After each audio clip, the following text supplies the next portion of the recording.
Bueno, voy a darles un teórico nuevo de espectrofotometría infrarroja y me presento antes que nada. Yo soy la doctora Perillo, colaboro con el curso de Química Orgánica, soy profesor titular consulto y bueno, y desde hace unos años estoy colaborando en una forma un poco más light. Hoy vamos a empezar un tema que la idea del profesor Postigo es que ustedes ya tengan sus conocimientos en este momento y puedan ir aplicando aplicándolo a medida que van transcurriendo los distintos temas de teóricos y de trabajos prácticos. Antiguamente se daba casi en las últimas clases, así que vamos a adelantar y se supone que en algún momento dentro de los problemas que ustedes tengan van a encontrar ejercicios donde tengan que aplicar estos conocimientos. Es un tema completamente nuevo, así que vamos a tratar, ustedes en general no tienen mucho las bases de la parte de espectroscopía, así que vamos a tratar de darle una forma bastante somera, como para que simplemente entiendan el tema. Ustedes normalmente tienen conocimiento de qué es la luz visible. La luz visible, al igual que la luz infrarroja o luz ultravioleta, que son términos que se usan comúnmente, son radiaciones electromagnéticas, que son capaces de interaccionar con la materia.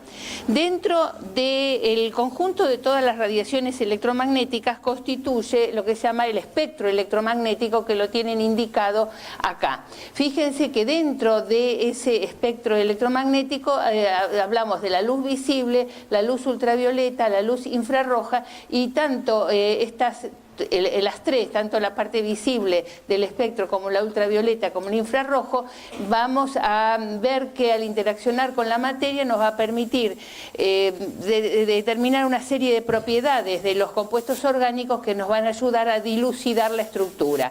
El conjunto de esos métodos, la espectrofotometría infrarroja, la espectrofotometría ultravioleta visible y la resonancia que van a ver en Orgánica 1, junto con la resonancia nuclear magnética que van en Orgánica 2, constituyen métodos espectroscópicos para la dilucidación de la estructura de los compuestos orgánicos. Hoy nos vamos a dedicar en particular al espectro infrarrojo. Ahora, fíjense, ahora vamos a ver que, sí, vamos a ver que las radiaciones del espectro electromagnético difieren, ya sea lo que llamamos frecuencia, ahora vamos a definirla después, o la longitud de onda. Ustedes deben tener idea de lo que es la longitud de onda. Fíjense que la longitud de onda varía en forma notable desde desde los rayos cósmicos, que estarían en un extremo donde la longitud de onda es de 10 a la menos cuarto metros, hasta 10 a la octava, que sería el caso de la energía eléctrica. Ahora, en un lugar intermediario vamos a encontrar el ultravioleta, infrarrojo y la luz visible. Evidentemente, al variar tanto la longitud de onda de las distintas radiaciones del espectro electromagnético, las unidades que vamos a usar para expresar la longitud de onda van a variar. Y vamos a ver que son, para el espectro ultravioleta visible, la milimicra o nanómetro, y para el infrarrojo los micrones, es decir, 10 a la menos 6 metros. Sobre esto vamos a volver después. Para entender un poco el comportamiento de estas radiaciones electromagnéticas, tenemos que aceptar que las radiaciones electromagnéticas tienen un doble comportamiento. Es decir, por un lado se habla que son corpúsculos, es decir, tienen un carácter corpuscular. En realidad no es un corpúsculo que uno pueda verlo como un planeta que está girando alrededor del Sol. Se habla de carácter corpuscular porque esas radiaciones tienen una determinada energía, y esa energía se transmite en forma de paquetes de energía o cuantos. Eso le da entonces el carácter corpuscular. Por otra parte, tienen carácter de onda. Esta es la forma que se representa normalmente una onda. Cada onda tiene una característica fundamental, que es la longitud de onda o inversamente la frecuencia. ¿Qué es la longitud de onda? Acá lo tienen indicado. Yo voy rápido porque en general está prácticamente todo escrito, lo escribí todo en las transparencias para que ustedes, en las diapositivas para que ustedes lo vean. Fíjense, la longitud de onda es la distancia que existe entre dos crestas de una onda, o si no, entre dos valles, que es lo mismo. Entonces, la distancia existente entre dos crestas o dos valles consecutivos. La frecuencia, en cambio, es el número de ciclos de la onda que pasan por unidad de tiempo. Es decir, esto sería, arrancamos de acá hasta aquí, este es un ciclo, este es otro ciclo, y así sucesivamente. El número de ciclos de onda que pasan por un determinado punto, una unidad de tiempo, es lo que se llama frecuencia. Y como unidades vamos a ver que lo podemos llamar ciclos por segundo, indicados de esta manera o de esta manera, o hercios. La unidad es hercios. Cuando hablamos de hercios, tanto para esta radiación electromagnética, otra que ustedes encuentren, recuerden que eso es igual a ciclos por segundo. Vamos a ver las fórmulas, cómo se encuentra relacionada la longitud de onda y la frecuencia. La longitud de onda es igual a la velocidad de la luz dividido la frecuencia. Y la velocidad de la luz y de otras ondas electromagnéticas, tienen toda la misma velocidad, es de 3 por 10 a la décima centímetros por segundo. Esa es la velocidad con que se desplaza la luz. Es un valor que ustedes deben conocer de la luz blanca, pero también de otro tipo de radiaciones. Si de aquí despejamos la frecuencia, nos queda que la frecuencia es igual a la velocidad de la luz sobre la longitud de onda. Es decir, que si una radiación va a tener alta frecuencia, su longitud de onda va a ser baja, y viceversa, inversamente proporcionales. Ahora, lo que nos interesa fundamentalmente hoy es ver esas radiaciones electromagnéticas, qué cantidad de energía tienen.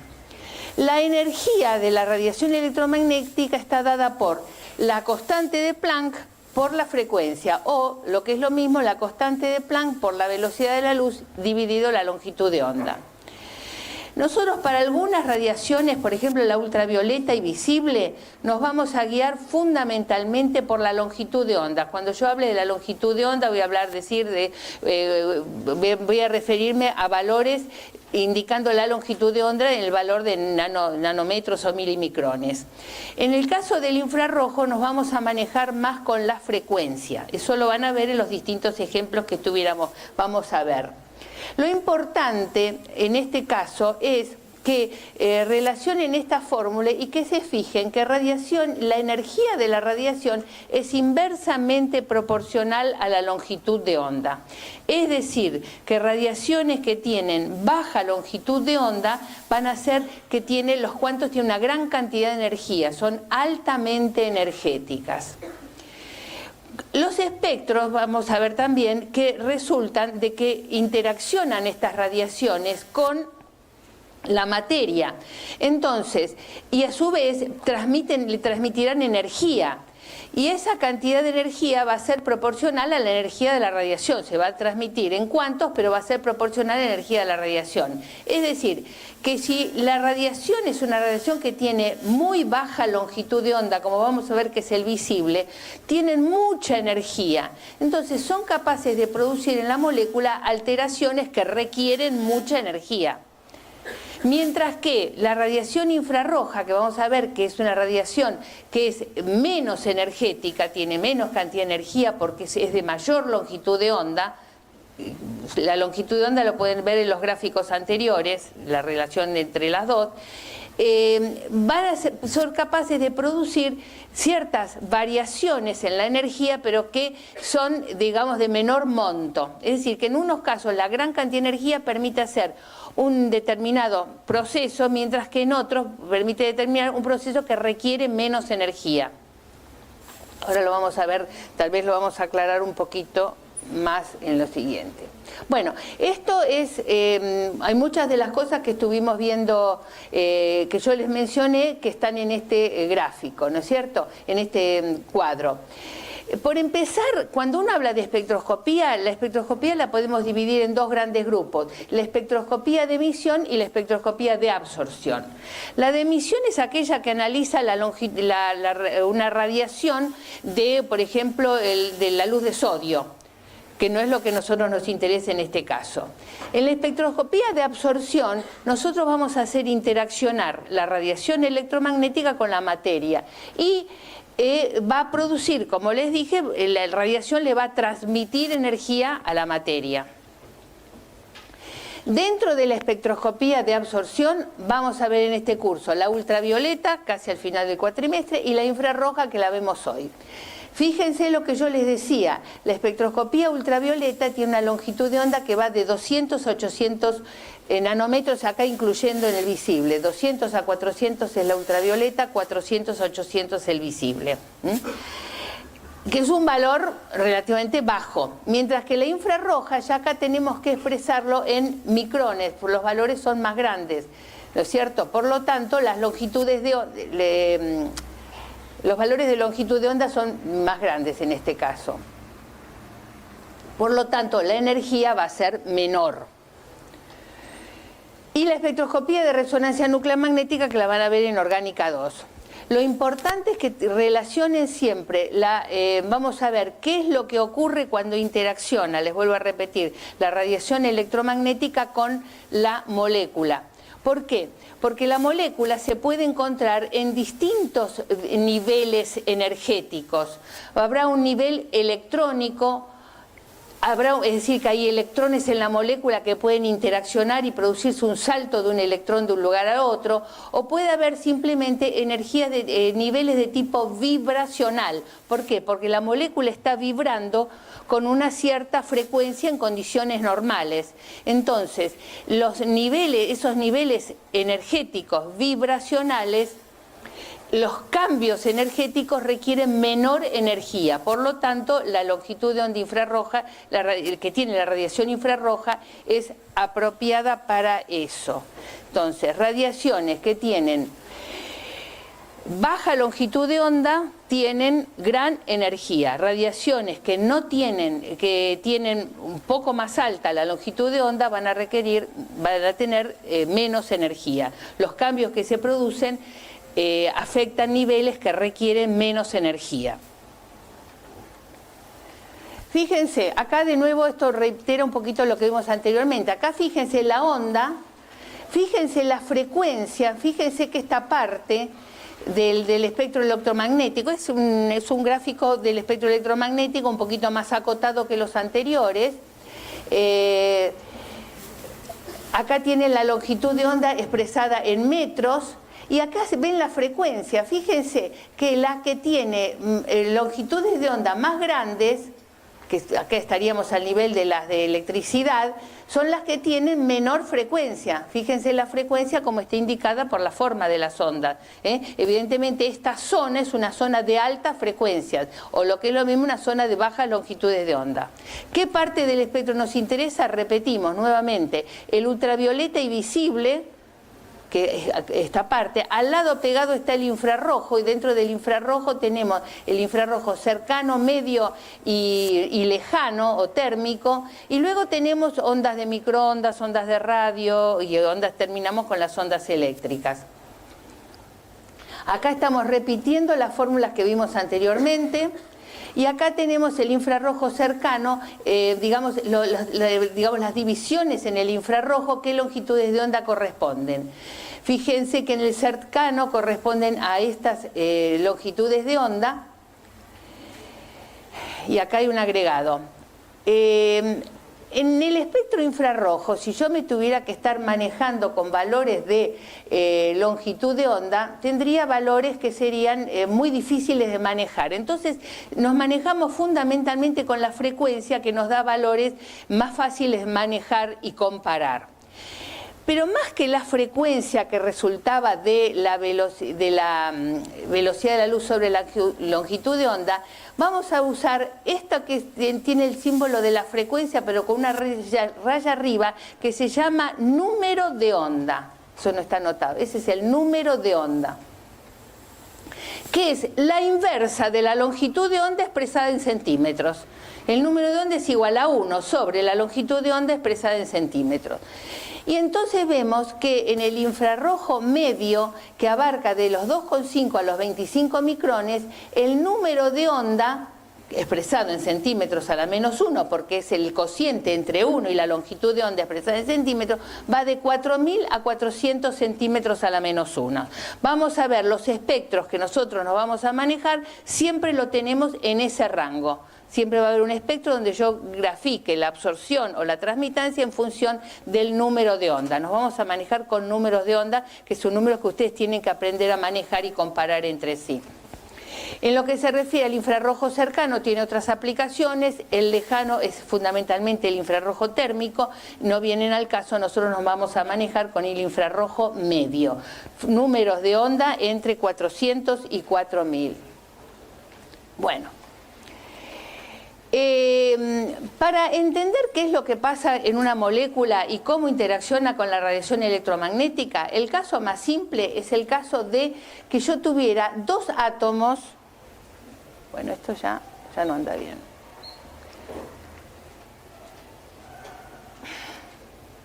Tuviera dos átomos separados entre sí. Imagínense cualquier ejemplo, cloruro de hidrógeno, cloro, hidrógeno. Imaginen que esto es parte de una molécula donde tengo un oxidrilo, un átomo sería el oxígeno, el otro sería el hidrógeno. No me importa el resto de la molécula que hay. Me voy a basar en voy a empezar a intentar explicarles a ustedes qué es lo que pasa con la vibración de las moléculas en estados normales, y el caso más sencillo es el caso de la vibración de una molécula de dos átomos. Podríamos tener cualquiera de las moléculas que ustedes conocen como diatómicas, y vamos a ver qué es lo que pasa. Lo que ocurre es lo siguiente: esos dos átomos, como si fueran mis dos manos, están constantemente vibrando con una cierta frecuencia. La frecuencia, de casualidad o no, es del mismo orden que la frecuencia de la radiación infrarroja. Ahora vamos a ver con datos concretos. Entonces, es como si estuvieran unidos esos dos átomos por un resorte que nos dan bien la idea de cómo pueden estar vibrando.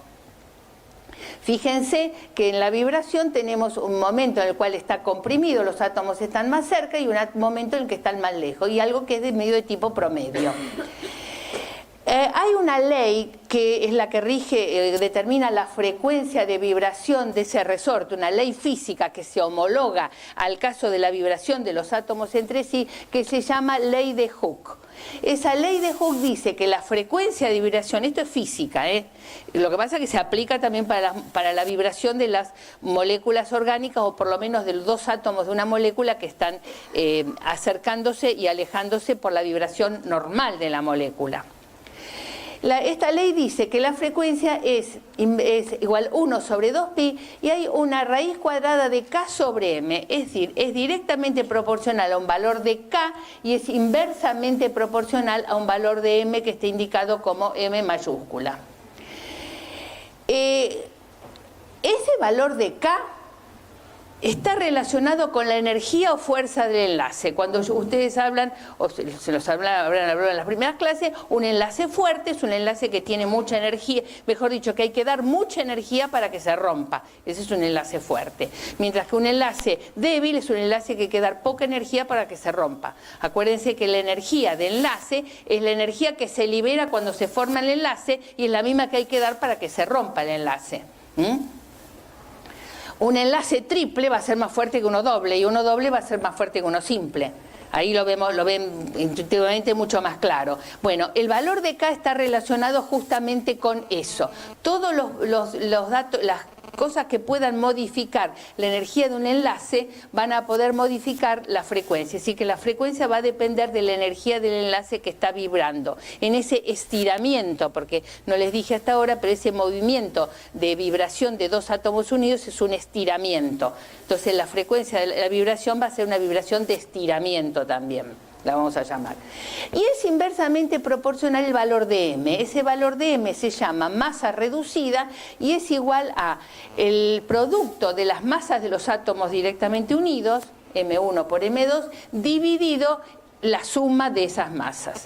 Por lo tanto, si yo tengo una masa reducida alta, que va a depender de que tiene un valor de M1 y M2 alta, es decir, que las masas de los átomos unidos es alta, va a ser inversamente proporcional a la frecuencia.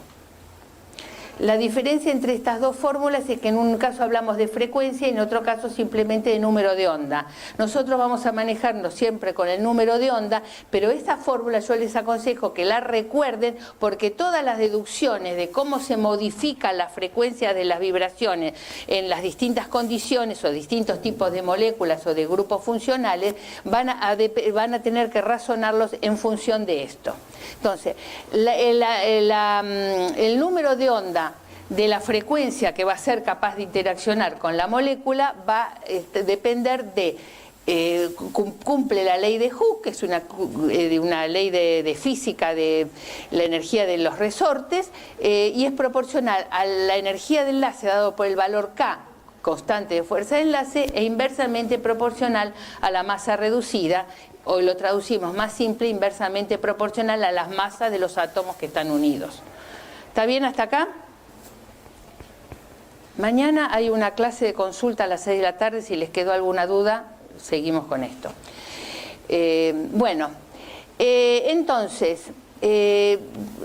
digamos, hay cosas que quedan medio en el hueco porque en realidad antes habría que haber dado la parte ultravioleta, siempre se da primero ultravioleta, pero como infrarrojo lo van a practicar en los trabajos prácticos, por eso cambiaron el orden. Lo importante es lo siguiente, que yo tengo para las moléculas distintos niveles energéticos. Hay un nivel energético, eso lo van a ver mejor en la ultravioleta, pero podemos decir, hay un nivel energético que corresponde a la energía de los electrones. Los electrones, de acuerdo a que sean electrones sigma o pi o n, van a tener distintos niveles electrónicos. Cada nivel electrónico va a tener a su vez distintos subniveles que son vibracionales, es decir, cada nivel electrónico tendrá varios niveles vibracionales. Es decir, una molécula puede tener electrones en un nivel energético 0, pero puede corresponder al nivel vibracional 1 o 2 o 3. Son distintos niveles vibracionales que pueden encontrarse. Y cada nivel luego vibracional a su vez podrá tener también una serie de subniveles que los vamos a llamar rotacionales. Entonces, la diferencia entre los niveles energéticos es grande. Cada uno tiene un montón de subniveles vibracionales. La diferencia entre los subniveles vibracionales es pequeña. Cada nivel vibracional además tiene subniveles rotacionales y la diferencia todavía va a ser menor entre uno y otro. Entonces, la energía de la radiación, si es mucha, podrá lograr que ocurra una variación en el nivel electrónico, es decir, que un electrón que esté en un nivel salte al otro nivel. Eso requiere mucha energía. Pero si la energía de la radiación es menos, como ocurre en el vibracional, solamente va a ser capaz, porque tiene que absorber el cuanto entero, no puede absorber mitad de un cuanto, o el doble o triple, y entonces va a solamente ser capaz de producir variaciones en el nivel vibracional, es decir, que pase de un nivel vibracional al siguiente. Y si la energía todavía fuera menor, podría producir solamente niveles rotacionales. Nosotros vamos a ver que la radiación ultravioleta produce variaciones en el nivel electrónico. Y la radiación infrarroja, como tiene menos energía, solamente va a poder producir variaciones en el nivel vibracional. Es decir, requiere menos. Fíjense, acá esto correspondería a un determinado nivel electrónico, y fíjense acá, sin entrar mucho en detalle del resto, pero fíjense en los distintos niveles vibracionales. Todos estos niveles vibracionales corresponden, que van desde el B0 al B6, corresponden a un mismo nivel electrónico. Entonces, la energía va a poder interaccionar y justamente producir una variación en el nivel vibracional de uno a otro, de un inferior a otro superior. Más que el esquema en sí, a ver, entendamos bien qué es lo que pasa, y la mejor manera, bueno, en realidad esto hace al estiramiento, fíjese, acá tienen el estiramiento de la unión, pero yo creo que con lo que les dije anteriormente, si ahora entienden toda esta parte, aunque sea conceptualmente, lo van a entender claro. Lo primero que dice acá, que los átomos vibran alrededor de su posición de equilibrio con cierta frecuencia. Es lo que yo les dije así, les movía como si mis dos manos fueran los dos átomos unidos por el resorte, están moviéndose con una cierta frecuencia. Justamente esa frecuencia es de valores de 10 a la 12 a 10 a las 14 Hz. ahora, a su vez, también de una determinada amplitud, pero eso lo van a ver, la amplitud estaría dada por la frecuencia, por la cantidad de veces que se produce el ciclo, y la amplitud por el alto, diríamos, de la onda, en cierta manera. Bueno, porque se afecta la energía de los niveles vibracionales. Cuando yo hablo de espectros infrarrojos voy a decir son espectros vibracionales, mientras que cuando hable de ultravioleta voy a decir son espectros electrónicos, ¿de acuerdo? Se los clasifica de acuerdo a la energía, al tipo de radiación con la que son capaces de interaccionar. ¿Cuáles son los requerimientos para que se produzca la absorción de energía? Fundamentalmente dos. Uno, lo que dice ahí, condición de resonancia, y es un término general. Uno habla de resonancia, no es la resonancia que ustedes conocen, la resonancia, el movimiento de los electrones en la molécula, no. Desde el punto de vista físico, uno dice que hay resonancia cuando las frecuencias son iguales, es decir, cuando la frecuencia de la radiación infrarroja es igual a la frecuencia con la que vibran los átomos, en ese caso se da la condición de resonancia. No tiene nada que ver con la deslocalización electrónica que la usan para explicar la estabilidad de los compuestos. ¿Está claro eso? Nada que ver una cosa con la otra. Entonces, fíjense, los átomos vibran con una frecuencia de 10 a la 12 a 10 a las 14. La radiación infrarroja tiene justamente esos valores de frecuencia. Entonces, cuando coinciden exactamente, se produce la condición de resonancia. Ese es uno de los criterios, una de las, digamos, lo que hay que cumplir para que la absorción de energía se produzca. Eso quiere decir que la frecuencia de vibración de la molécula entre los átomos tiene que coincidir en el rango de... Claro, y claro, eso es lo que te estoy diciendo, está todo en el rango 10 a la 12 a 10 a la 14. Claro, eso, por eso te digo, tiene que coincidir, por eso les digo, fíjense que los átomos están vibrando con esa posición, en ese rango, y si vamos a los cuadros, a los gráficos anteriores del espectro electromagnético, fíjense que la radiación infrarroja está en esa zona. Bueno, pero no solamente eso, la absorción debe producir a su vez una variación en el momento dipolar de la molécula. Eso es fundamental también. Si ocurre eso, la vibración se va a llamar activa y es cuando tiene lo que uno dice un movimiento dipolar oscilante. Por ejemplo, un estiramiento entre dos átomos iguales, por ejemplo una molécula de hidrógeno, o de cloro o de bromo, cloro 2, hidrógeno 2, bromo 2, no tiene momento dipolar. Por más que se estire, el momento dipolar va a seguir siendo cero. ¿Se dan cuenta? Entonces, esa vibración no es capaz de, ser capaz de interaccionar con la radiación infrarroja y absorber energía. Entonces, tiene que haber una variación en el momento dipolar. En el caso, por ejemplo, de un carbonilo, carbono unido a un átomo de oxígeno, en ese caso el grupo carbonilo es un grupo polar. Si el carbono y el oxígeno se alejan, el centro de las cargas negativas y el centro de las cargas positivas no va a ser el mismo. Entonces ahí sí que va a haber una variación en el momento dipolar, va a haber un momento dipolar oscilante como resultado de la absorción infrarroja. Entonces estos son los dos requisitos que tienen que cumplirse. Después con algunos ejemplos tal vez lo ven más claro, pero por ahora por lo menos vimos por qué una molécula diatómica, como podría ser el cloro, bromo, etcétera, no absorben justamente por eso. A veces no hay momento dipolar, se hace un momento dipolar inducido y bueno, no es tan fácil de entender, pero en general vamos a tratar de mantenernos con esto que es lo general. Sí. Bueno. Tengo que terminar. Igual después me quedo todo el tiempo que quieran de la clase. Entonces dijimos que traten de no, voy a tratar de hablar más lento, pero traten las cosas puntuales, que en un caso particular de ustedes no lo entienden, no interrumpir porque no terminamos y es la única clase de infrarrojo que tienen. Las condiciones para que una molécula absorba cuando interacciona con la radiación infrarroja son dos. Uno, que la frecuencia de la radiación coincida con la frecuencia de vibración de los átomos.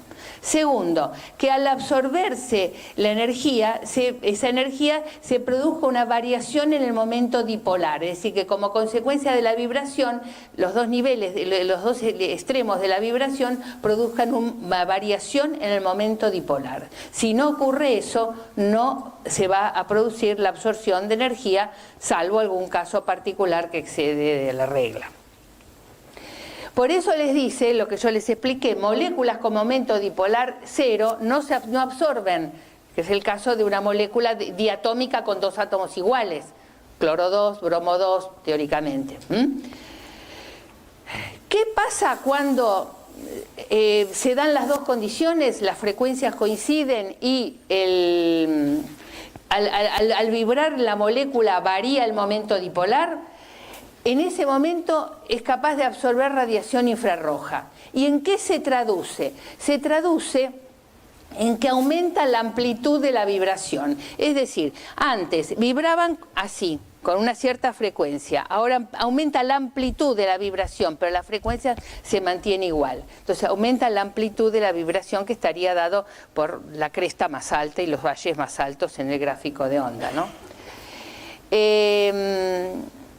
Cuanto mayor sea la variación del momento dipolar al vibrar la molécula, mayor va a ser la absorción y entonces la banda va a ser más intensa. Esto lo único que va a modificar es la intensidad de la banda, no la ubicación. Ahora vamos a ver que las bandas se van a ubicar en un lugar determinado y algunas serán fuertes, otras débiles y otras medias. Entonces ya adelantamos, cuanto mayor la variación del momento dipolar, mayor la absorción y mayor la intensidad de la banda.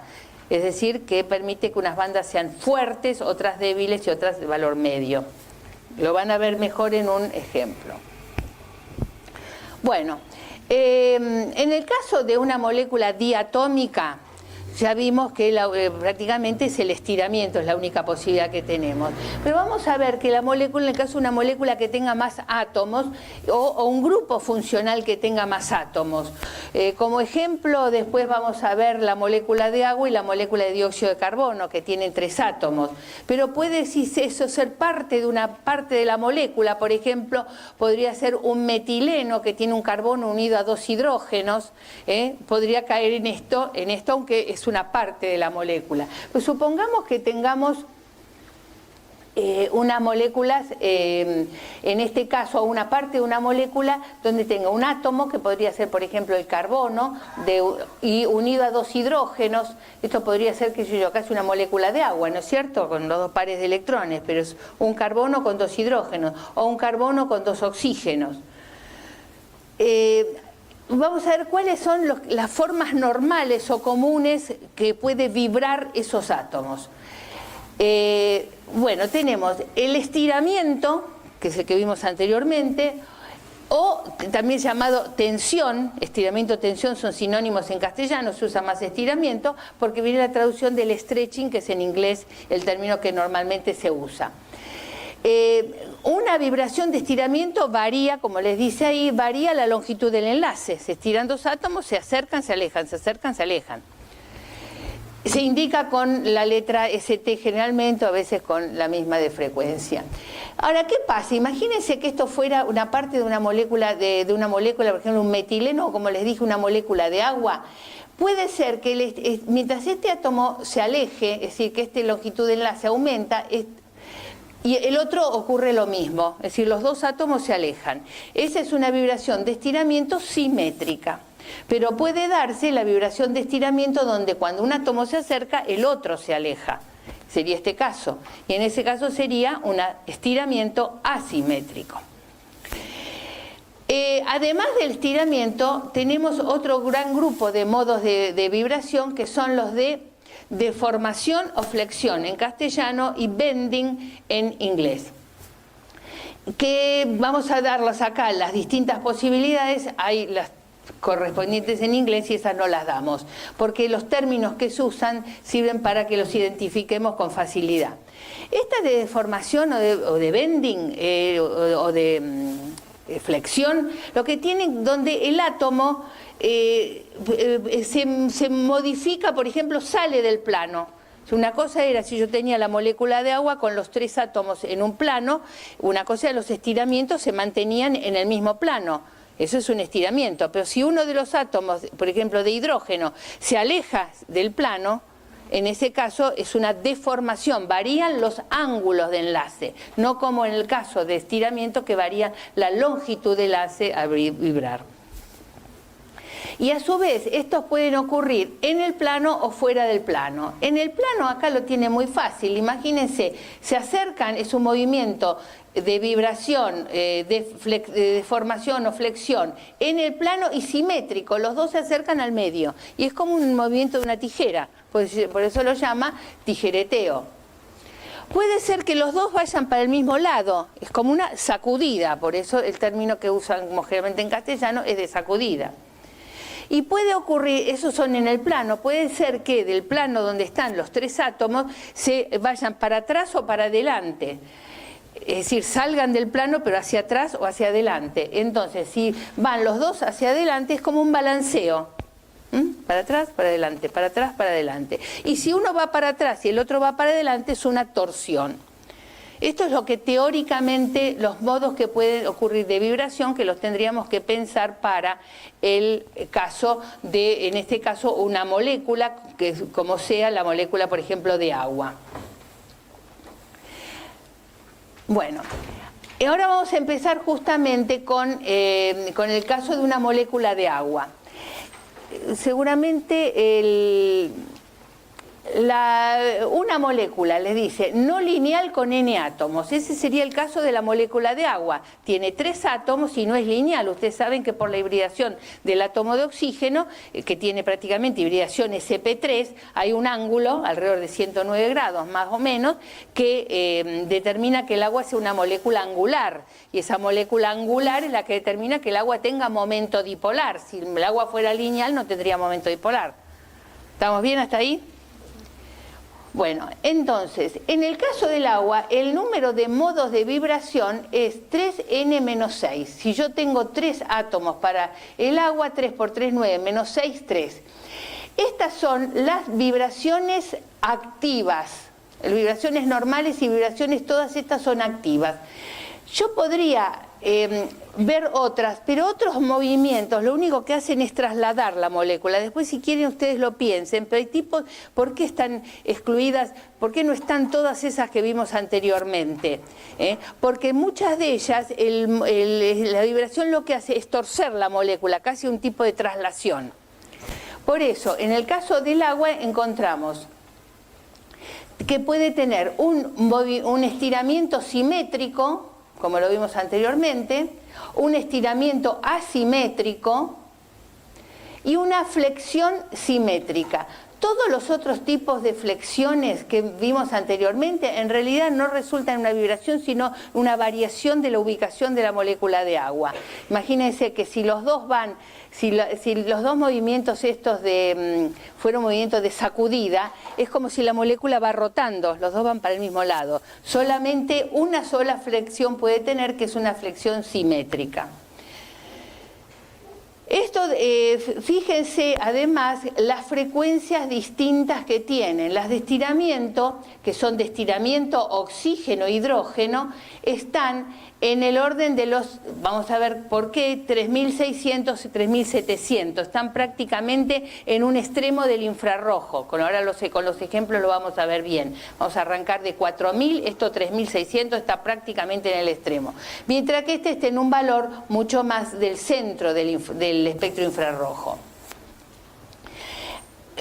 Analizando esos valores sacamos una conclusión. Una, que las frecuencias de vibración de estiramientos tienen valores mayores que las de flexión. 3600 sobre 1500. Las frecuencias son distintas porque requieren longitud de onda distinta, energía distinta de la radiación.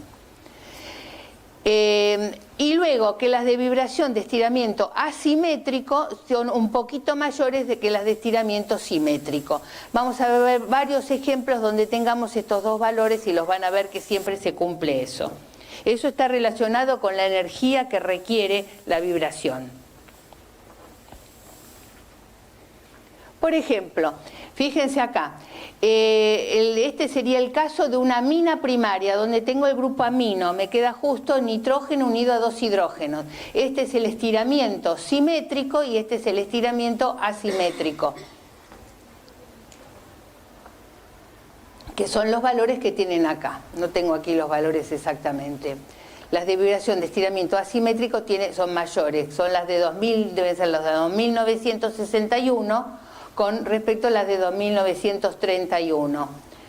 Después hay otros ejemplos que directamente en el esquema lo tienen visto, pero lo importante es que estos NH2, porque el otro día justamente en un examen tenían que diferenciar una amina primaria de una secundaria, y justamente el criterio era que el espectro tenía solamente una absorción, por lo cual era secundaria, porque hubiera tenido un grupo nitrógeno, hidrógeno 2, hubiera tenido que tener en esa zona 2 picos. Esto sería como se ve la parte de un espectro, pero solamente acá está mostrado de 4000 a 2500. El espectro termina en 400, como vamos a ver ahora. Pero generalmente esos, les vuelvo a repetir, muchas veces van a haber distintos ejemplos donde tienen, por ejemplo, los anhídridos, que es otra función que van a ver, también tienen 2 absorciones parecidas a esto. Y los grupos, las uniones carbono-hidrógeno de los formilos también. Pero en este caso se ve bien porque es un NH2, entonces ustedes pueden pensar que hay un estiramiento simétrico y un asimétrico. Cada uno tiene un pico distinto. Y en el caso, acá hay cosas que tenemos que darlas por aceptadas porque ya entra dentro de toda una serie de cálculos que nosotros, o de teoría que no se ven. Ahora vamos a ver de qué se trata. Vamos a tomar el caso de una molécula que es lineal y tiene n átomos. En ese caso, la fórmula que hay que aplicar para ver el número de vibraciones que tiene es 3n-5. 3 por los 3 átomos del dióxido de carbono, 9 menos 5, 4. Voy a tener 4 vibraciones. Fíjense, si esta es la molécula de dióxido de carbono, el estiramiento que está indicado con la flecha me va a dar el dióxido de carbono. En principio tendría que tener un momento dipolar, por lo menos los oxígenos tienen una densidad negativa, por más que después se lleguen a anular, pero el oxígeno es más electronegativo que el carbono. Pero de cualquier manera, al estirarse y permanecer en la misma línea, el momento dipolar no va a variar. ¿Se dan cuenta? Entonces, por lo tanto, esta vibración va a ser una vibración inactiva. No se ve, no se produce absorción, no se ve absorción en el espectro. Y dentro de las activas vamos a tener un estiramiento de tipo asimétrico, que en ese caso sí, porque un oxígeno se va a alejar y el otro oxígeno más que el otro se va a acercar. En ese caso sí que variará y aparecerá un momento dipolar y esta vibración va a ser activa. Y esto está en este valor. No son datos estos que después en los compuestos orgánicos los vuelvan a usar en muchos compuestos. Algunos sí, por eso yo algunos voy a hacer un poquito de hincapié. Y de las 2 flexiones, las que digamos la teoría, que es una teoría física complicada, que dice que son vibraciones activas, son la de tijereteo y la de balanceo. Si los valores ustedes los ven iguales, cuando algo tiene 2 niveles iguales, se dice que son... Ay, me olvidé el nombre. Degenerados. Son degenerados, como son, por ejemplo, los orbitales del benceno, que hay 2 que tienen el mismo, de los tres que tiene el benceno, correspondiente a los 6 electrones de los 3 niveles que agrupan el benceno, hay uno que tiene mayor energía y los otros 2 tienen la misma energía. Se llaman niveles degenerados. Esto ocurre acá. Todo eso es base a una teoría, hay que dar el caso del anhídrido carbónico y el agua. No vamos a volver sobre esto y digamos a lo que apunta la clase es ahora tratar de identificar qué pasa con los compuestos orgánicos. Bueno, acá tenemos un espectro. Fíjense, vamos a ir de frecuencia 4000 a prácticamente frecuencia 400, más o menos algunos 400, otros 500 por ahí. No menos de 500, un poquito menos de 500 puede ser, pero a veces las de 500 pueden darnos información.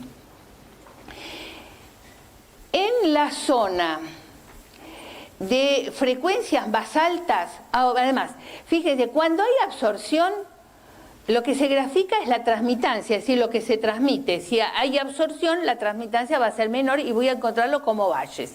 Eso es justo una diferencia con el ultravioleta. El ultravioleta, cuando hay absorción, hay picos. ¿Por qué? Porque grafica la absorción, pero en los infrarrojos lo que se grafica es la transmitancia. Entonces, cuanto menor es el valor de lo que se transmite, más se absorbió. Por lo tanto, voy a encontrar picos de esta característica. Otra diferencia con el ultravioleta, que los picos en general, salvo excepciones como esta zona, y vamos a ver a qué se debe, los picos son muchos picos y en general muy agudos. Entonces, un espectro con muchos picos. Fíjense que algunos son fuertes, como sería este pico, y otros son picos más débiles, y tengo también picos medios, es decir, la intensidad que estaba relacionada con los valores del momento dipolar que habíamos visto anteriormente, la intensidad es lo que está determinada por eso, puede ser variable. En general, todo lo que encuentran en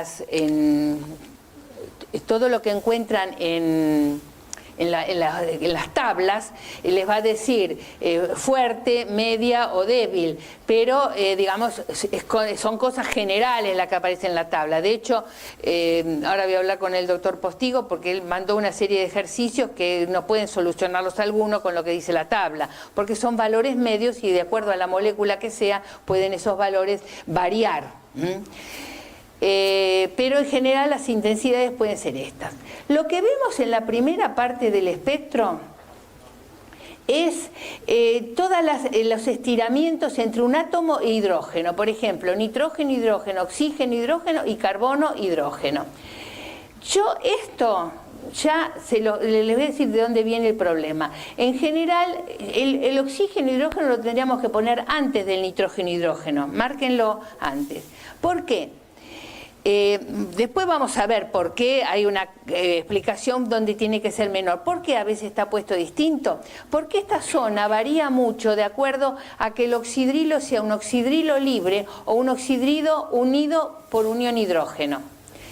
Entonces, cuando el oxidrilo está unido por unión hidrógeno, afecta mucho la frecuencia. De hecho, también va a ser responsable de que se obtengan bandas anchas. Eso lo vamos a ver en particular cuando veamos alcoholes. Entonces, los valores que dan las distintas tablas no siempre coinciden. Si tuviéramos que hablar del oxidrilo libre, lo tendríamos que poner el oxidrilo libre, digamos, el de mayor frecuencia, luego el NH y por último el carbono hidrógeno, y que está un poquito menos, alrededor de 3000, y dependiendo de cuál fuera, carbono hidrógeno alifático con hibridación SP3 o SP2, vamos a ver cómo varía. Eso puntualmente lo vamos a analizar. Después, alrededor de 2200 o 2000, 2200 en esta zona vamos a encontrar los triples enlaces, es decir, un triple enlace de un alquino o un triple enlace, por ejemplo, de un grupo ciano. Y es una zona esta donde hay muy pocas absorciones. Entonces, si hay, lo van a ver bien, que ahí aparece como una absorción muy definida.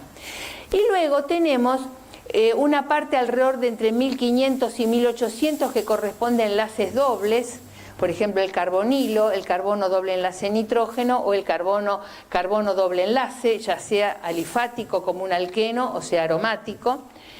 Y luego tenemos todo lo que son estiramientos simples, por ejemplo, podríamos tener por acá, que no está puesto, que yo carbono oxígeno, carbono nitrógeno, etcétera. Y luego todas las de deformaciones y flexiones están al final del espectro, es decir, cerca de los 400 centímetros a la menos 1. Es decir, la parte de estiramientos es la parte inicial para enlaces simples, por ejemplo, carbono-hidrógeno, y luego de triples y dobles puede llegar hasta 1600. Luego vienen estiramientos simples y todas las deformaciones o flexiones. Eso para ubicarnos en general, vamos a ver distintas formas de verlo.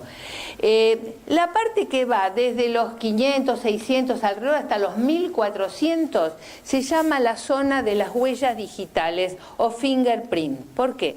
Porque es una zona muy compleja, porque depende de, digamos, múltiples absorciones. No les dije que además de las frecuencias de vibración que estuvimos viendo los modos normales, hay otros que son como múltiplos, y hay unos que se llaman sobretonos, es decir, que es más complejo todavía de lo que estamos dando, porque pueden aparecer picos que no corresponden a vibraciones normales como las que estuvimos viendo. Entonces el espectro es complejo. Entonces es muy raro que haya dos sustancias que tengan en esta zona del espectro el mismo espectro. Por eso se dice que el espectro infrarrojo, esa zona es tan característica de un compuesto como son las huellas digitales de una persona. Por eso se llama la zona del fingerprint o de las huellas digitales. Vamos a ver varios más de esto. Acá tenemos otro. Fíjense, acá está bien, muestra el oxígeno, hidrógeno primero, luego el nitrógeno, hidrógeno, luego el carbono, hidrógeno.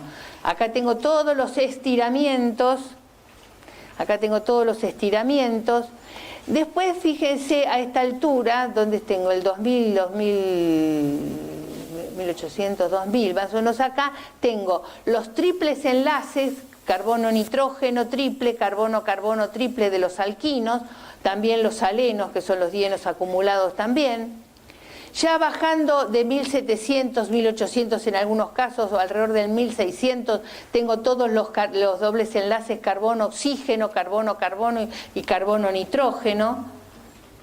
Y luego tengo estiramientos simples, por ejemplo, carbono-carbono, carbono-oxígeno, carbono-nitrógeno y todas las deformaciones. Estas son las que son en el plano y estas son las que son fuera del plano. Fuera del plano. ¿Se dan cuenta que le pone un más y un más, un menos para ver si es de torsión o de balanceo? Entonces fíjense que las que requieren menos energía son aquellas que son deformaciones fuera del plano. Esto está más o menos escrito, los rangos pueden variar, y ahora lo que le agregué en rojo no está en el apunte porque estuve viendo algunos de los ejemplos que le dieron y esto nosotros lo vamos a necesitar, así que ahora les voy a hacer una aclaración. Entonces le dice, zonas del IR medio, recuerden que lo que estamos viendo es espectro infrarrojo que usa las radiaciones del infrarrojo medio. Le dice hasta 1100, bueno, flexiones o deformaciones fuera del plano. Y en particular esto rojo hace a lo siguiente. Imagínense un núcleo bencénico. Imagínense que esos carbonos hidrógenos están saliendo del plano, se van para arriba o para abajo del plano. Esa es una deformación fuera del plano. Son las que requieren radiaciones de menor frecuencia. Van a aparecer generalmente en el 600, 700 hasta 800, bien en el extremo del espectro. Y si ustedes van a ir a la tabla y van a ver que les va a decir que los valores pueden variar, los rangos, porque son rangos, van a variar de acuerdo a la naturaleza de la sustitución. Entonces les va a dar un valor, por ejemplo, para aquellos compuestos que tengan un núcleo aromático con 5 hidrógenos seguidos, es decir, un fenilo, tolueno, clorobenceno. Hay 5 hidrógenos todos continuados, 5 hidrógenos seguidos. Y les dice, qué sé yo, hay un pico a 700 y otro a 770, por ejemplo. O les va a decir 4 hidrógenos seguidos, sería un compuesto ortodisustituido, y les da otro valor. O un compuesto que tiene 3 hidrógenos seguidos, sería un derivado meta. O cuando tiene un hidrógeno solo, sería también el caso del hidrógeno meta, el que está solo. O cuando tiene 2 hidrógenos, por ejemplo, un derivado paradisustituido. Entonces los valores que aparecen ahí van a variar. Se supone que esa zona, que todo va a estar entre 500, eso no está en la transparencia, en la diapositiva, que va de 500 a casi 800, toda esa zona va a... yo podría identificar el tipo de sustitución del benceno en función de la zona, las absorciones que aparezcan en esa zona. Ahí van a ver que yo creo que lo que me dieron a mí para que mire, que se los han dado a ustedes, que es una cantidad de ejercicios de infrarrojos, ¿se los hicieron llegar o no? como se los darán a los jefes. Hay, por ejemplo, diferencia del orto, meta y parasileno, hay espectro, y no corresponde exactamente como está en las tablas, pues no son valores matemáticos. Entonces, las tablas hay que tomarlas con criterio. De cualquier manera, esa zona, les vuelvo a repetir, de entre 600 y 800 es la que me permite ver la sustitución en el núcleo bencénico, es la zona de deformaciones de la unión carbono-hidrógeno fuera del plano. Después les dice, entre 1100 y 2000 tengo las flexiones y deformaciones en el plano y algunos estiramientos que no vimos, que no aparecen antes, carbono-carbono, carbono-oxígeno, carbono-nitrógeno. Entre 2000 y 4000 tengo los otros estiramientos, el del triple enlace y los enlaces simple oxígeno-hidrógeno, y luego la región de las huellas dactilares entre 1450 y 600 o 500, hasta el fondo. ¿Está claro? Entonces, más o menos todas esas zonas las vamos a ver en los ejemplos a continuación. Esto muy rápido porque la parte experimental nosotros en realidad no nos corresponde, para algo van a hacer una analítica instrumental. Un espectrofotómetro infrarrojo va a tener una fuente de radiaciones infrarrojos, un sistema que permite separar las distintas radiaciones, es un sistema dispersivo, va a haber un lugar donde está la muestra que va a interaccionar con la radiación infrarroja, y por lo tanto va a haber un detector que va a detectar si se absorbió o no radiación a cada una de las frecuencias o de las longitudes de onda, y un graficador. Los espectros se pueden hacer en estado sólido, líquido o gaseoso, siempre usando celdas adecuadas. Se va a usar generalmente como material cloruro de sodio que no absorben el infrarrojo. Las de estado sólido se hacen mezclando una pequeña cantidad de la sustancia, 1 o 2 miligramos, con una cantidad de bromuro de potasio, por ejemplo, se muele y luego se somete a alta presión, y lo que queda es como un comprimido, que es una solución sólida del compuesto. Esa es la forma más común. O lo puedo hacer disuelto en un solvente, cosa que a veces aporta información que también vamos a ver después. Puede hacerse en suspensión de distintos compuestos, por ejemplo el Nujol es una mezcla de hidrocarburos. Si yo busco uniones carbono-hidrógeno no voy a usar Nujol porque me lo va a absorber el compuesto. O hexaclorobutadieno, que sí podría usarlo para ver el caso de alcanos, porque el hexaclorobutadieno no tiene uniones carbono-hidrógeno, tiene todas uniones carbono-cloro. O en solución, o en estado puro, líquido, o si no, como les dice abajo, depositando gotas se hace una solución del compuesto, hay unas pastillas de cloruro de sodio, se coloca una gota de esa solución, se deja evaporar el solvente y tengo una fina capa del compuesto. Yo no sé si ven de tesorería un apunte que cubre todo esto, pero con todo el palabrerío que yo estoy diciendo. Además la clase la graban, así que en poco tiempo la tienen en el campus. Bueno, no sé qué vamos a terminar hoy. Bueno, vamos a ver ahora las distintas bandas que pueden aparecer en algún compuesto en particular, y vamos a comparar distintos compuestos y por qué varían. Lo que acá tienen nuevamente, les recuerda, es que el número de onda o la frecuencia es directamente proporcional a la energía de enlace y a la masa de los átomos, a través del valor de masa reducida. Eso lo vimos anteriormente. Entonces, si digamos por la estructura del compuesto varía el K, me va a hacer variar la frecuencia, y también al variar el M me va a variar la frecuencia. Entonces vamos a ver de qué depende esa constante K para ver cómo resulta en compuestos que son parecidos pero que tienen distintas energías de enlace. Hay varias causas que modifiquen la energía de la unión. Todo lo que vamos a hablar hoy es energía de unión. K, considérenlo energía de unión en este caso. Aunque no es exactamente lo mismo, pero es proporcional a eso. Entonces, por ejemplo, la multiplicidad de los enlaces. Un enlace triple es más fuerte que uno doble, y un enlace doble es más fuerte que uno simple. Eso es requete fácil de ver, ¿no es cierto? Entonces, fíjense, el carbono-carbono, cuanto mayor es la fuerza, mayor va a ser la frecuencia. Entonces, un enlace simple carbono-carbono va... ¿qué pone aquí energía? Va a absorber alrededor de 1200, zona del fingerprint. Un enlace doble carbono-carbono lo vimos, 1660, yo se los marqué varias veces. Y un enlace triple, 2200, entre 2000 y 2200, la zona de los triples enlaces. Relacionen esos valores con los gráficos que vimos donde justamente estaban indicados. Lo mismo podemos hacer, se los dejo a ustedes, con un enlace carbono-nitrógeno simple, doble o triple, o con un enlace carbono-oxígeno simple o doble. La relación es lo mismo, el triple mayor que el doble mayor que el simple. No digo los datos para poder ver otras cosas. Entonces, algo que puede modificar la energía del enlace, la multiplicidad.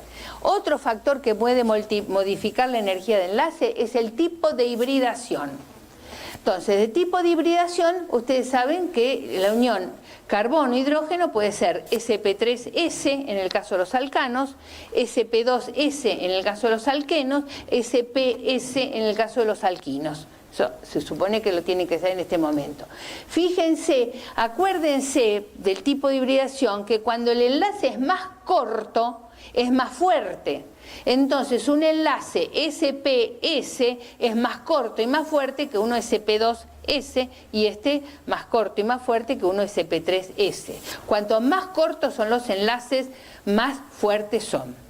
Eso es el criterio. Entonces, fíjense que en el caso de un alquino terminal, una unión carbono-hidrógeno de un alquino verdadero o alquino terminal, como se lo llaman, que tiene hibridación, el carbono-hidrógeno SPS, va a tener mayor K, mayor frecuencia, 3300. Mientras que si pasamos luego a un alqueno o a un compuesto bencénico donde la hibridación es sp2s, en ese caso ya la energía no va a ser tan grande y la frecuencia va a ser un poco más chica, me va a aparecer alrededor de 3100. Mientras que si se trata de un alcano donde es carbono-hidrógeno sp3s, va a ser todavía menor y va a estar por debajo de 3000. Fíjense bien esos valores, acá les pone 2900, fíjense bien esos valores porque muchas veces ustedes van a tener que en los espectros discernir si tiene uniones carbono-hidrógeno u oxígeno-hidrógeno y van a tomar como referencia el valor de 3000. Si absorbe por debajo del 3000 a 2900, ahí tengo carbono hidrógenos alifáticos. Si absorbe por arriba, podré tener otro tipo de carbono hidrógeno o oxígeno hidrógeno o nitrógeno hidrógeno. Entonces, eso es algo que tienen que remarcar. Bueno, todo esto se los dice, para allá incrementa la fuerza de la unión, incrementa la constante de fuerza y el valor base que tomamos de referencia es el del 3000. Y en el caso de un carbono hidrógeno unido a un carbonilo, que es el grupo formilo, que es el típico de los aldehídos, es una absorción débil, pero se ven dos absorciones siempre, a 2850, un par, 2750. Eso le va a servir muchas veces para diferenciar un aldehído de una acetona. Eso es fácil de ver, eso no van a tener mayor problema. Que les digan 2850, 2750 no quiere decir que no pueda ser 2870. Fíjense, son rangos, son valores medios. El resto de la molécula influye en el grupo. Bueno, y esto también, yo lo agregué el año pasado porque aquí bueno, no, es la tercera. Tercera causa que puede modificar la energía de unión. Dentro de un grupo de átomos que son del mismo período, a medida que nos acercamos a la derecha, aumenta la fuerza del enlace. Las longitudes se hacen más cortas. Es decir, una unión oxígeno-hidrógeno es más corta que una carbono-hidrógeno. Y una fluorhidrógeno es más corta que un oxígeno, hidrógeno, nitrógeno, hidrógeno, carbono, hidrógeno. Es decir, a medida que vamos a la derecha, la carga nuclear de los átomos aumenta, y si yo entonces tengo que comparar oxígeno, hidrógeno, carbono, hidrógeno, nitrógeno, hidrógeno o fluorhidrógeno, donde el oxígeno, carbono, nitrógeno y flúor pertenecen al mismo periodo, periodo, ojo eso, al mismo periodo me tengo que acordar que a medida que voy hacia la derecha, la longitud se acorta. Eso lo tienen en valores acá, analícenlo ustedes luego, longitud, energía y la frecuencia. Esto lo pueden, cuando lo estudian, lo razonan y lo tienen que entender porque estamos repitiendo lo mismo anterior. Lo que yo quiero acá aclararles, que cuando hablo de un oxidrilo, ojo, perdón, esto no quiere decir que esto sea solamente amoníaco, una amina cualquiera, ¿eh? Yo quise cambiarlo ayer, pero resulta que esto era un esquema que lo pegué así, no lo pude modificar. Esto es un amino unido, un hidrógeno unido a un nitrógeno, y ese nitrógeno puede ser de una amina primaria, secundaria, alifática, aromática, etc. Lo mismo, esto puede ser lo que figura como agua. Bueno, como figura como agua puede ser cualquier alcohol o incluso un fenol. Entonces lo que me interesa ahí es lo que está con la rayita, el oxígeno con el hidrógeno, el nitrógeno con el hidrógeno, o el flúor con el hidrógeno. Ahora, lo que acá quiero remarcarles es que tanto en el caso de las moléculas de agua como los alcoholes o los fenoles, o las aminas, o incluso las amidas, todas aquellas que tienen OH o NH, tienen la posibilidad, por las características del oxígeno y del nitrógeno, de tener uniones hidrógeno, y esas uniones hidrógeno modifican la absorción. La absorción del oxidrilo, por ejemplo, libre, estará bien alto, 3.500, 3.600. A medida, después vamos a ver por qué, que empieza a aparecer las uniones hidrógeno, la frecuencia disminuye. Y como no se trata de especies puras en una solución de un alcohol o alcohol puro, un alcohol puro, por ejemplo, no hay un valor único de frecuencia, son muchas frecuencias, por eso generalmente aparecen como bandas anchas, que son nada más y menos que muchas frecuencias. Es distinto el oxidrilo de una molécula no unida por puente hidrógeno, completamente sola, que si existen uniones hidrógenos, digamos, de A2, o de A3, o de A4, o de A5. Cada una de esas asociaciones de moléculas de alcoholes a través de uniones hidrógeno va a tener una frecuencia distinta, y entonces lo que voy a ver, como no son especies únicas, lo que voy a ver son bandas anchas. Y lo mismo puede pasar con el NH. Por eso lo que ahí les aclaran estos valores que son para el oxidrilo o el NH libre. Y fíjense igual que hay rangos, pero fíjense que de acuerdo a estos valores, lo que yo les decía anteriormente, y lo vamos a deducir, teóricamente el oxidrilo libre es mayor que el NH libre, y este es mayor que el carbono hidrógeno libre. Ah, no, ¿algo más había? Y de la misma manera les va a decir que la frecuencia de estiramiento del carbonilo, por lo mismo, carbono unido a oxígeno con respecto a carbono unido a carbono, los dos del mismo periodo, el que tiene el átomo más electronegativo, el de la derecha, va a tener la mayor frecuencia. El carbonilo aparece, un carbonilo no perturbado, alrededor de 1700, mientras que un carbono-carbono doble enlace no perturbado va a aparecer a 1600 generalmente, lo vamos a ver.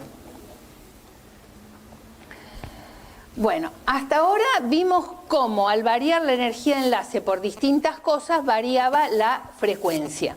Ahora vamos a ver cómo influyen los átomos que se encuentran unidos.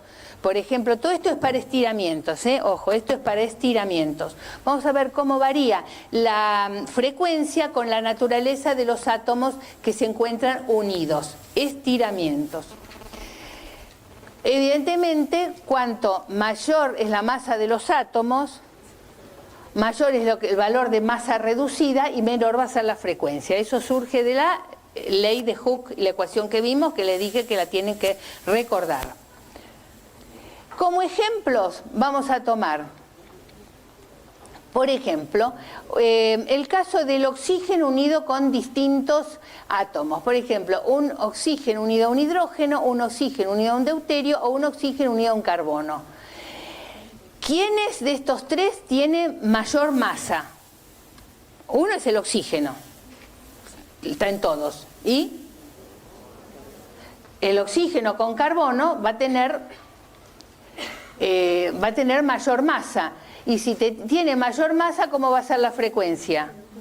Menor. Entonces, fíjense, el oxidrilo, frecuencia entre 3000 y 3700, rango grande por lo que les dije de la unión hidrógeno. El oxígeno deuterio, donde las masas son 16 y 2, un valor medio, y el oxígeno carbono, 16 del oxígeno, 12 del carbono, 1300 a 900 como rango. Entonces relacionen masa de los átomos con la frecuencia. Otro ejemplo, los valores que tienen entre paréntesis son de las masas reducidas, es decir, M1 por M2 dividido M1 más N2. Cuando estudian, contrólenlo y se van a dar cuenta que es eso.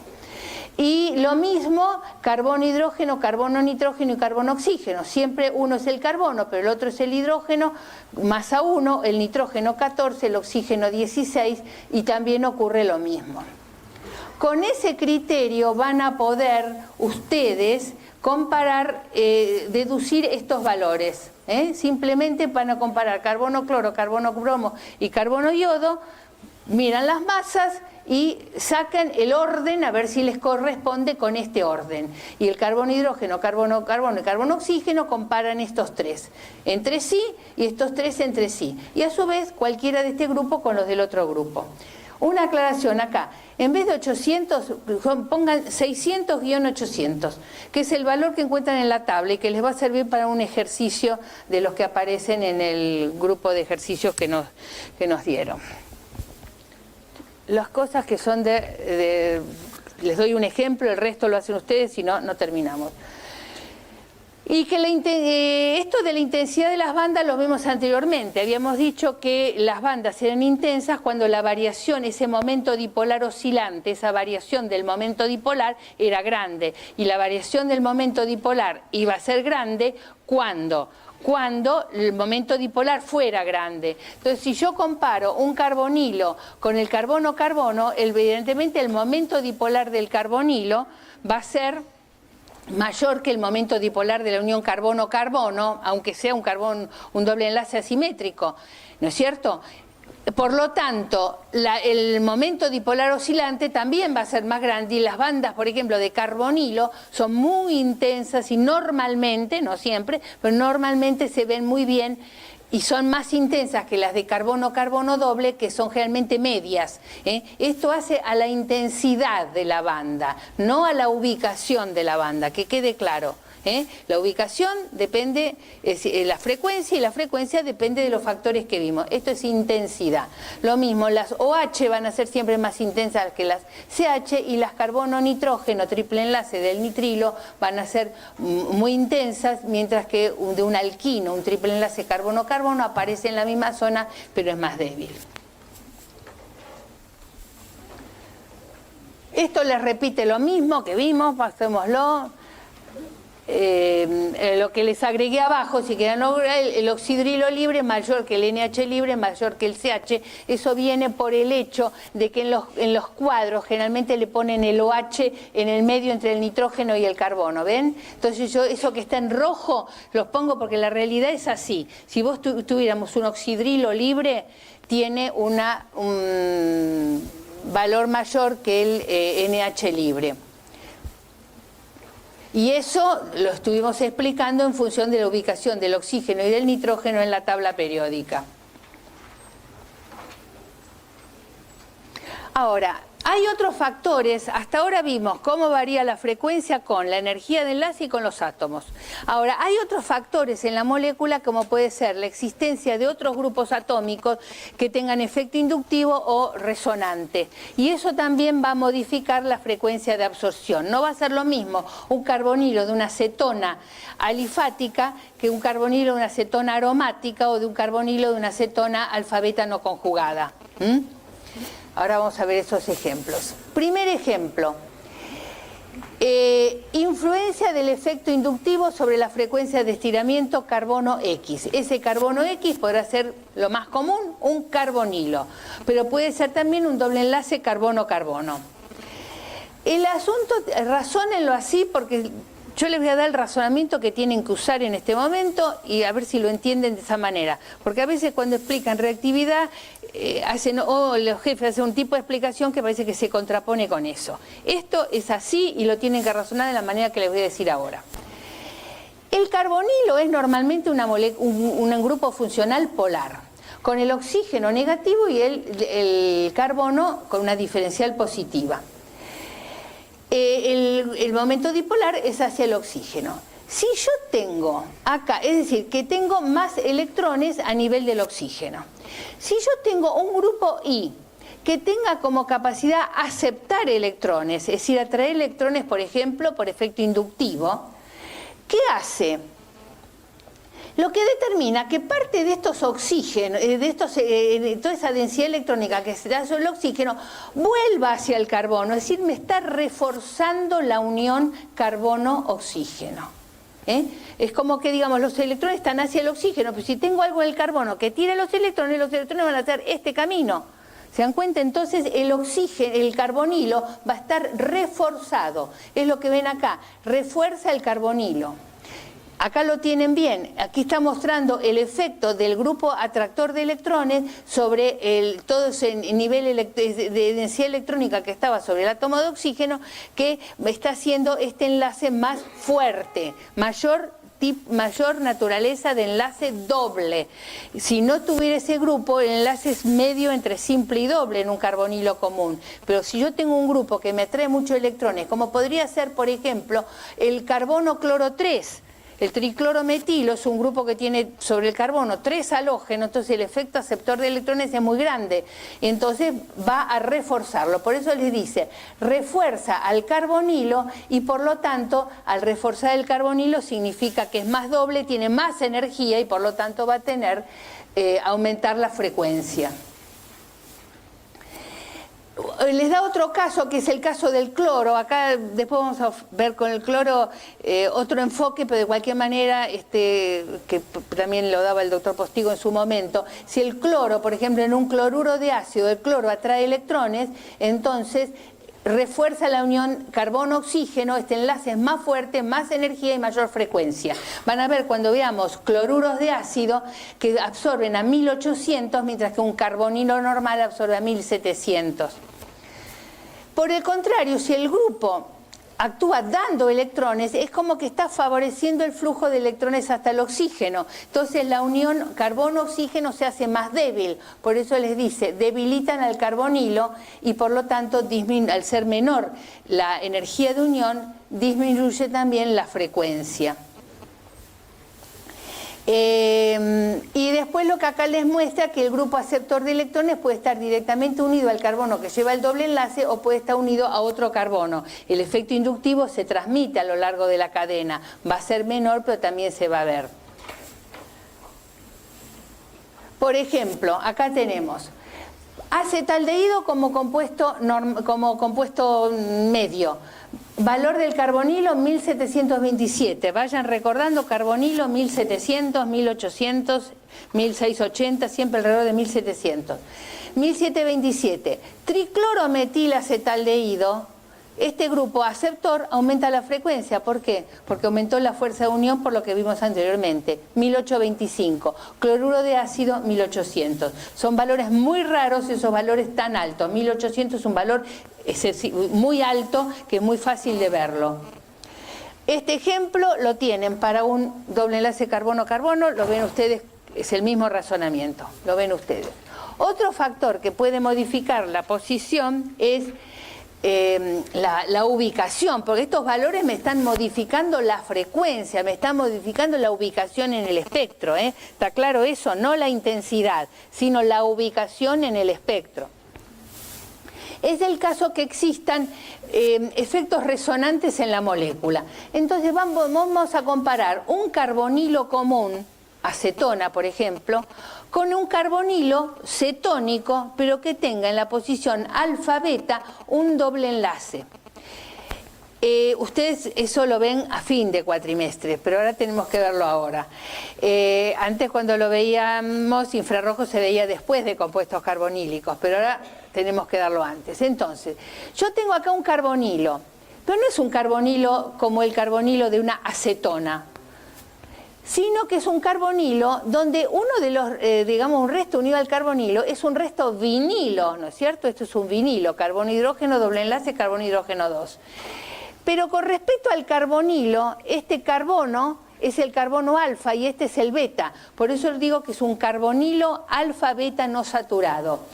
Siempre, salvo que se aclare especialmente, las letras alfa y beta son con respecto, nomenclaturas con respecto al grupo funcional. El grupo funcional es el carbonilo. Por lo tanto, si este es el grupo funcional, este es el carbono alfa y este es el beta. Estos compuestos carbonílicos alfa, beta insaturados son ejemplos típicos de compuestos carbonílicos con dobles enlaces conjugados. ¿Qué significa dobles enlaces conjugados? Que se alternan los enlaces dobles y simples. Por ejemplo, carbono-oxígeno doble, simple, doble. Toda esta parte de la molécula tiene una reactividad. Cuando vean propiedades químicas van a ver que tiene una propiedad particular y ese compuesto no va a comportarse exactamente como una acetona ni como un propeno. El carbonilo, al estar conjugado con el doble enlace carbono-carbono, hace que eso sea una entidad y casi un grupo funcional distinto, con propiedades químicas distintas. Y además de propiedades químicas distintas, que lo van a ver más adelante, con distinta frecuencia de absorción. ¿Por qué? Porque esta molécula es una molécula resonante, donde este oxígeno está, digamos, atrae electrones y hay una deslocalización electrónica de todos los enlaces pi. Acá este par electrónico, puedo escribir una estructura con este par electrónico entre la unión carbono-carbono y este par electrónico se transformó en un par de electrones sin compartir del átomo de oxígeno. Entonces, esta molécula es un híbrido resonante entre dos estructuras límites. Esa es la forma correcta de decirlo, cuando uno habla de resonancia. Es una única especie, ¿está claro? No son dos moléculas distintas. Es una única especie que tiene deslocalización electrónica por efectos resonante o mesomérico, que son sinónimos. Por lo tanto, este carbonilo no va a ser un carbonilo como el de una acetona y este enlace no va a ser un doble enlace como el del buteno. Este carbonilo en esta estructura lo tengo con doble enlace y en esta estructura con un enlace simple. Entonces, la unión carbono-oxígeno, en este caso, con respecto a un carbonilo de una acetona común, ¿está debilitada la energía de unión o aumentada?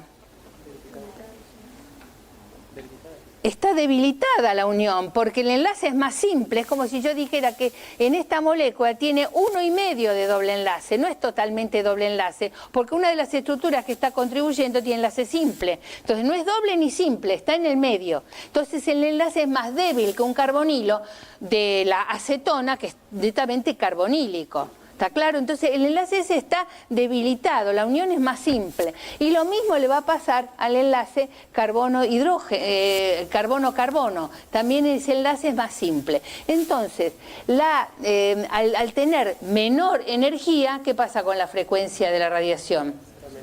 La frecuencia va a ser menor. Entonces, fíjense acá, tengo un valor para una acetona como ser bueno, esto lo que me importa es la parte conjugada. Para esta acetona con el grupo triclorometilo, porque el otro también tiene triclorometilo, por eso los puedo comparar, tengo un valor de 1769. Este carbonilo solamente tiene la influencia de este grupo, pero esta parte además tiene la influencia de un grupo del sistema alfa-beta insaturado. Entonces el valor es menor y aparece en 1681. Y un ejemplo todavía más fácil de ver, acá comparo dos aldehídos, uno aromático y uno alifático. En el alifático el carbonilo es propiamente carbonilo, que para los aldehídos vamos a ver que tiene un valor de 1772, 1770 por ahí, y acá este carbonilo está conjugado con los dobles enlaces del núcleo bencénico. Entonces, si ustedes estudiaron, cuando ni bien estudien ustedes las sustituciones electrofílicas, van a ver que hay una resonancia entre el carbonilo y el núcleo bencénico. ¿Estudiaron ya eso? Ese es el problema de esta clase. Entonces van a ver cuando escriban las estructuras resonantes, por eso se daba al final, ahora lo cambiaron, bueno, entonces el valor es menor, pero ustedes van a ver, si quieren anótenlo en su apunte, que escribir las moléculas resonantes del benzaldehído. Se van a dar cuenta que en esas moléculas resonantes del benzaldehído el carbono y el oxígeno va a estar prácticamente, en algunas estructuras aparece con enlace simple. Y los otros ejemplos. Bueno, y ahora, para seguirla complicando, ¿qué pasa si tengo en la molécula efectos inductivos y efectos mesoméricos? Porque esos efectos inductivos o mesoméricos pueden ir en el mismo sentido y se suman, o pueden ir en distintos sentidos y se restan. Y eso lo ven bien en el caso de lo que creo que es lo último. No sé cómo vamos a hacer con el resto. Lo van a ver bien en el caso de los derivados de ácido. Los derivados de ácido son funciones donde yo tengo un carbonilo y varía el resto X. Este X puede ser un halógeno, puede ser un alcoxi, puede ser un acetoxi o puede ser un amino. Y ahí tengo los distintos derivados de ácido. Bueno, el efecto inductivo lo ven aquí y fíjense que acuérdense que lo que lograba era un aumento de la energía de enlace carbonilo y el valor de frecuencia aumentaba, eso lo vimos. Mientras que el efecto resonante tiene estas dos estructuras resonantes, las dos estructuras resonantes que ven arriba, donde como consecuencia de esa resonancia, el enlace carbono-oxígeno se hace más fuerte o más débil. Más débil, porque hay una estructura de ellas que es enlace simple, sería como 1,5 del enlace. ¿No es cierto? Entonces, de acuerdo, se dan cuenta que son dos efectos que están actuando en sentido contrario. Entonces, de acuerdo a cuál predomine, va a tratarse de la frecuencia va a aumentar o va a disminuir. Si predomina el inductivo, la frecuencia va a ser mayor, pero si predomina el mesomérico, la frecuencia va a ser menor. Los distintos derivados de ácido que vamos a ver ahora en la otra transparencia le muestran justamente eso. ¿Y por qué no puede ser un azufre? ¿Un qué? ¿Por qué no puede ser un azufre? Más complicado con todos estos, porque estos son los que ven en Orgánica 1. Estas son las funciones derivados de ácido que son importantes. Los otros son compuestos que no tienen relevancia, no están directamente ni en los contenidos mismos ni en los programas. Puede ser lo que sea, pero lo que ustedes tienen que ver, lo que vamos a ver ahora, cloruros, anhidros, ésteres y amidas, que son los 4 derivados de ácido que forman parte, que tienen que estudiar acá. Si en los haluros de ácido, cuando X, ahora después lo vemos con datos, cuando el X es un halógeno, esa función química se llama haluro de ácido. En los haluros de ácido predomina el efecto inductivo, es decir, ya lo vimos antes, un cloruro de ácido absorbía 1800 porque predomina el inductivo. En los ésteres predomina el inductivo pero apenitas y el valor está muy cerca del de una acetona. Y en las amidas predomina netamente el efecto resonante.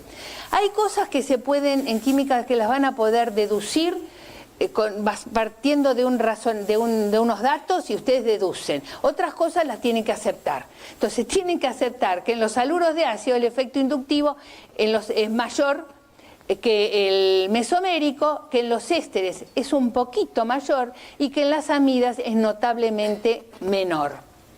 Si no, no van a poder razonar esto. Además, no hay cosas que ustedes les permitan agarrarse de algo y decir yo eso lo puedo decir. Eso lo tienen que aceptar y en base a eso hacen las deducciones. Acá lo tienen. Por ejemplo, el del carbonilo, de una acetona común, podría ser la acetona, se toma como referencia y tengo un valor de 1715. En el caso de un aldehído, donde ya hay un resto, que yo no tengo dos restos que den electrones, sino tengo solamente un resto que dé electrones, el valor aumentó un poco a 1725, pero está bien en ese valor medio. En el caso de un haluro de ácido, donde predomina notablemente el efecto inductivo, aumenta un montón, 1800. Mientras que en el caso de los ésteres aumenta porque predomina un poquito el inductivo, pero apenas. Entonces está muy cerca de un valor de 1730. El caso del ácido prácticamente no se modifica, y una amida donde predomina netamente el efecto mesomérico, predomina el efecto de disminuir la frecuencia, y lo tengo en un valor de 1690. Y un anhídrido tiene 2. Cuando tengan un compuesto, había un ejemplo que daban en un examen que se tomaba, donde el criterio era que tenían que ver que el carbonilo había dos bandas. Muchos chicos se confundían y pensaban que tenía dos grupos tiene 2 grupos carbonilos, pero son, aunque sea simétrico, siempre van a aparecer esas 2 bandas. A ver. Bueno, ¿cómo? No, eso depende todo, se explicará desde un punto de vista teórico, porque tampoco sea porque las 2 bandas, en realidad aparecen 2 bandas también porque hay 2 carbonilos en realidad. Hay 2 carbonilos, entonces tienen las posibilidades de las 2 vibraciones por los 2 carbonilos, pero en el caso de aldehído aparecen 2 bandas y ahí no tienen cómo explicarlo. En este caso porque son 2 carbonilos. Y porque los carbonilos tienen la vibración simétrica y asimétrica, puede ser que ahí se haga evidente. Las 2. Bueno, esto es lo último que yo les voy a dar hoy, después vemos qué hacemos con el resto. Porque esto es algo que sí que modifica, que es importante que lo tengan bien claro. Y que es lo siguiente. Yo puedo tener un carbonilo de una acetona y lo que estoy analizando es el líquido acetona. Pero puedo tener también un carbonilo de una acetona que la tengo disuelta, por ejemplo, la acetona la tengo disuelta en metanol. Entonces, desde el punto de vista de unión hidrógeno, y eso sí que lo tienen que saber, desde el punto de vista de unión hidrógeno, el carbonilo se comporta como un aceptor de hidrógeno. Por lo tanto, si está disuelto en un solvente que sea dador de hidrógeno, que podría ser agua o un alcohol, se va a formar una unión hidrógeno entre el oxígeno carbonílico y el hidrógeno del solvente, y el hidrógeno. Este hidrógeno puede ser parte de la misma molécula, una molécula que tenga como grupos funcionales un carbonilo y un oxidrilo en posición adecuada como para poder unirse por unión hidrógeno entre el carbonilo y el oxidrilo. Sería una unión hidrógeno intramolecular. O puede tratarse de un solvente, como les estuve diciendo anteriormente, o puede tratarse que la molécula tenga también los 2 grupos funcionales, un carbonilo y un oxidrilo, y donde un carbonilo se une hidrógeno con el oxidrilo de otra molécula. Cualquier variación. La conclusión siempre es la misma. El oxígeno, al unirse con el hidrógeno, esta unión se estira. Eso está demostrado y está calculado y está medido. La distancia entre el carbono y el oxígeno, al estar el oxígeno unido a través de uniones hidrógeno, la unión se estiró. Y al estirarse, ¿qué pasa? ¿Se refuerza o se debilita? Se debilita. Entonces, ¿qué va a pasar con la frecuencia? La frecuencia va a ser menor. Por eso les dice que la frecuencia se modifica con el solvente, va a ser distinto el carbonilo de un compuesto carbonílico si está disuelto en tetracloruro de carbono, donde no puede unirse por uniones hidrógenos, que si estuviera disuelto en agua o alcohol.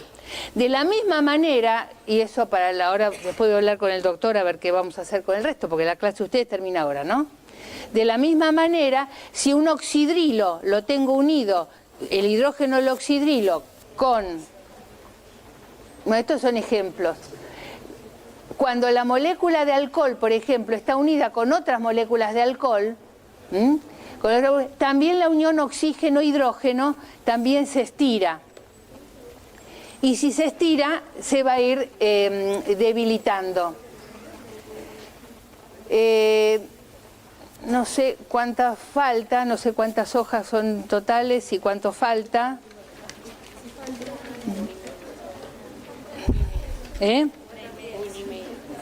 3:30. Los ejercicios no, los ejercicios no.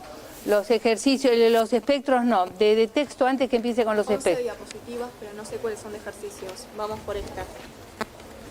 Espérate que me lo diga acá. Y listo.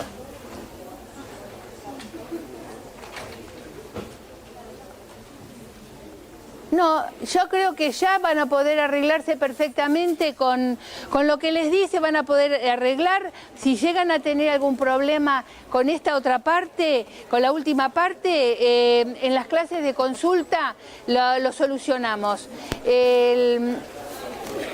Yo igual no iba a hacer los ejercicios hoy, los ejercicios del final no lo iba a hacer, pero creo que lo más conceptual está dado. La diferencia, perdón, hagan hincapié un poco, ¿saben qué? En uniones, en la parte que no di, uniones de hidrógeno intramoleculares y uniones hidrógeno intermoleculares.